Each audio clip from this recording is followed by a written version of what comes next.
በአንድ ወቅት በደቡብ ኮሪያ በአንድ ጠባብ መጋዘን ውስጥ በታሸጉ የደረቁ ዓሳዎችና የኑድል ፓኬቶች መካከል የተወለደ አንድ ትልቅ የንግድ ድርጅት ነበር። ማንም ሰው ይህ ድርጅት ከጥቂት አስርተ ዓመታት በኋላ በዓለም ላይ ካሉ እጅግ ኃያላን ግዙፍ ኩባንያዎች አንዱ እንደሚሆን አላሰበም ነበር። ዛሬ በኪሳችን ያለው ስማርት ስልክ፣ በቤታችን የምናየው ቴሌቪዥን፣ አልፎ ተርፎም በየቀኑ የምንጠቀምባቸው የቴክኖሎጂ መሳሪያዎችን የሚቆጣጠረው ይህ ግዙፍ ማሽን ነው። እንዴት ከባዶ ተነስቶ ዓለምን መቆጣጠር ቻለ? ይህ ታሪክ ስለ ንግድ ብቻ ሳይሆን ስለ ጽናት፣ ስለ ውድቀት እንዲሁም ደግሞ ማንም ያልገመተው ታላቅ የቴክኖሎጂ አብዮት ታሪክ ጭምር ነው። ታሪኩ የሚጀምረው እንደ አውሮፓውያኑ የዘመን ቀመር በ1938 አካባቢ ሊ ቢዩንግ ቹል የተባለው ሰው በትውልድ ከተማው በደቡብ ኮሪያ ውስጥ 30,000 የኮሪያ ዎን ካፒታል ይዞ አንድ ትንሽ የንግድ ድርጅት ሲከፍት ነው። ዓላማውም ቀላል ነበር፤ አሳና ፍራፍሬ ወደ ማቹኑሪያና ቤጂንግ መላክ። ነገር ግን ያ ሰው በጭንቅላቱ ውስጥ ሌላ ትልቅ እቅድም ነበረው። እቅዱም የሚጀምረው እንደ አውሮፓውያኑ የዘመን ቀመር በ1960ዎቹ ነበር። በወቅቱ ኤሌክትሮኒክስ ማለት ለደቡብ ኮሪያ አዲስና የማያውቁት ዘርፍ ጭምር ነበር። ሁሉም ሰው ሲያስጠነቅቀው በዚህ ዘርፍ መግባት ራስን ማጥፋት ነው ሲሉት፣ እሱ ግን የዓለምን የወደፊት እጣ ፋንታም ታይቶት ነበር። ሳምሰንግ የመጀመሪያውን ጥቁርና ነጭ ቴሌቪዥን ማምረት ሲጀምር ማንም ሰው ይህ ምርት ዓለምን እንደሚቀይር አልገመተም ነበር። ዛሬ የምናያቸው የቴክኖሎጂ ግዙፍ ድርጅቶች በወቅቱ ገበያውን ተቆጣጥረውት ነበር። ሳምሰንግ ግን እንዴት ነው ከነሱ ጋር መወዳደር የቻለው?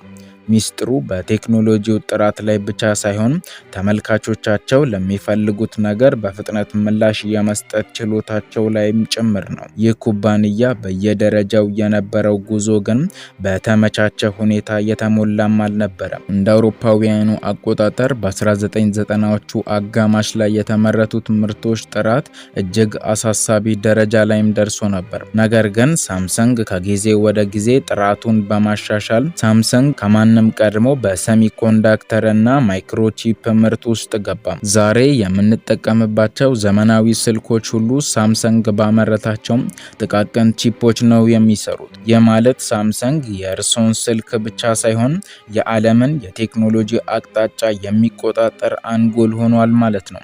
ነገር ግን ይህ ሁሉ ስኬት እንዴት ሳምሰንግን ከቀሪው ዓለም ለየው? ሳምሰንግ ስኬታማ የሆነው በመቅዳት ወይም ኮፒ በማድረግ ሳይሆን በአዳዲስ ፈጠራዎች ውስጥ በራሱ መንገድ በመራመዱ ጭምር ነው። ለምሳሌ የጋላክሲ ተከታታይ ስልኮች ገበያ ላይ ሲወጡ የነበራቸው የስክሪን ጥራትና ዲዛይን ሌሎች አምራቾች የነበራቸውን የበላይነት የሚፈታተን ነበር።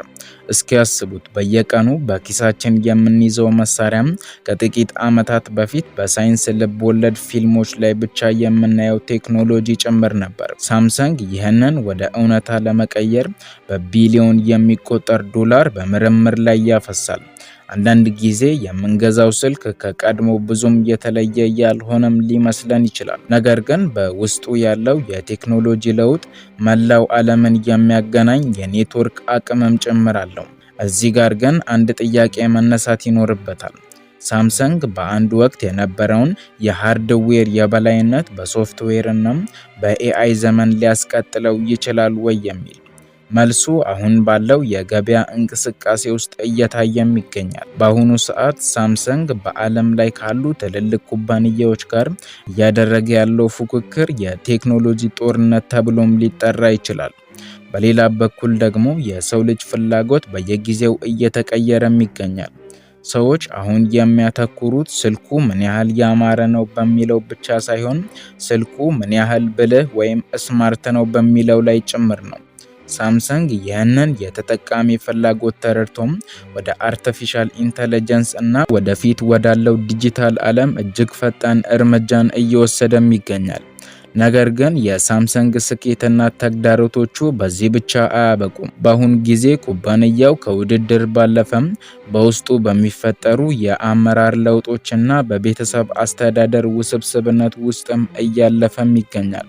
የሊ ቤተሰብ አባላት በኩባንያው የቁጥጥር ስልጣን ላይ የሚያደርጉት ጥረትና የህግ ተግዳሮቶች የኩባንያውን ምስል አልፎ አልፎ ለፈተናውም ይዳርጋሉ።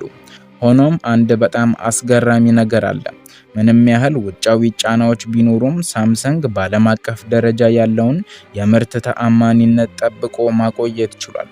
የኮሪያ ኢኮኖሚ የጀርባ አጥንት ተደርጎ የሚወሰደው ይህ ኩባንያ በዓለም ዙሪያ በሚሊዮኖች የሚቆጠሩ ሰዎችን የሥራ ዕድል የፈጠረና የሀገሪቱን ገጽታ እየለወጠ መሆኑን መካድ አይቻልም። እንዲሁም ሳምሰንግ የቆዩ የኤሌክትሮኒክስ መሳሪያዎችን እንደገና ወደ ማምረቻ ግብዓትነት የመቀየሩ አቅም ወደፊት የኩባንያውን ስኬት ሊወስኑ ከሚችሉም ወሳኝ ነጥቦች አንዱ ነው። ይህ ማለት ሳምሰንግ ከቴክኖሎጂ ግዙፍነት ወደ ዘላቂ የአካባቢ ጥበቃ አርአያነት ለመሸጋገር እየሞከረም ነው ማለት ነው። በአሁኑ ሰዓት ሳምሰንግ እያሳየ ያለው የዲዛይን ለውጥን ስንመለከት የቅንጦትና የአፈጻጸም ጥምረት በግልጽ ይታያል። በተለይም በሚታጠፉት ስልኮች ፎልደብል ፎንስ ቴክኖሎጂ ውስጥ ሳምሰንግ ቀዳሚነቱን ወስዷል። ሰዎች መጀመሪያ ላይ ይህንን ቴክኖሎጂ እንደ ቀልድ ነበር የወሰዱት።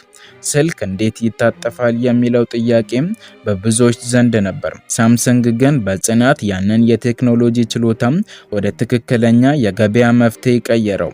ዛሬ እነዚህ ስልኮች የስታይል እና የቴክኖሎጂ ምልክት ጭምር ሆነዋል። ይህም የሚያሳየው ሳምሰንግ የተጠቃሚውን የማይቻል የሚመስል ፍላጎት እንኳ ወደ እውን የመቀየር አቅም እንዳለው ነው። ስለዚህ የቴክኖሎጂው ዓለም እየተቀየረ ሲሄድ ሳምሰንግ ከእንግዲህ ትልቅ የኤሌክትሮኒክስ አምራች ብቻ ሳይሆን የዲጂታል ሕይወታችን ዋና ክፍል ይሆናል ማለት ነው። በየዓመቱ በሚሊዮኖች የሚቆጠሩ ሰዎችን ወደ አዳዲስ ፈጠራዎች የሚጋብዘው ይህ ኩባንያ ነገ ምን ይዞ ይመጣ ይሆን የሚለው ጥያቄ በራሱ ትልቅ የግብይት ስትራቴጂ ነው። የሰው ልጅ ጉጉት ነው ገበያውን የሚያንቀሳቅሰው። ሳምሰንግ ደግሞ ያንን ጉጉት ተጠቅሞ እንዴት ለውጥ ማምጣት እንዳለበት በሚገባ ያውቃል። እናም በእነዚህ አዳዲስ ፈጠራዎች ውስጥ የዓለም ኢኮኖሚ ከኩባንያው ጋር አብሮ የሚተነፍስበት ደረጃ ላይም ደርሰናል። በመጨረሻም ልብ ማለት የሚያስፈልገን አንድ ነገር አለ። ከሁሉም በላይ ለውጥ የማይቀር ብቸኛው ነገር ነው። ሳምሰንግ ትናንትና የነበረውን ስኬት ዛሬ ካልቀየረው ነገ በታሪክ ምህዳር ውስጥ የሚቀመጥ ስም ብቻ ሊሆን ይችላል። ዛሬ በኪሶ ውስጥ ያለው ስማርት ስልክ ወደፊት የት ሊደርስ እንደሚችል መመልከት ራሱም የታሪክ አንዱ ተካፋይ መሆን ነው። የቴክኖሎጂ ጉዞ ገና አጀማመሩ ላይ ነው።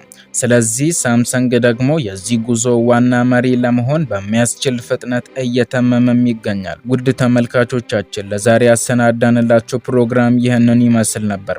መልካም ጊዜ ይሁንላችሁ።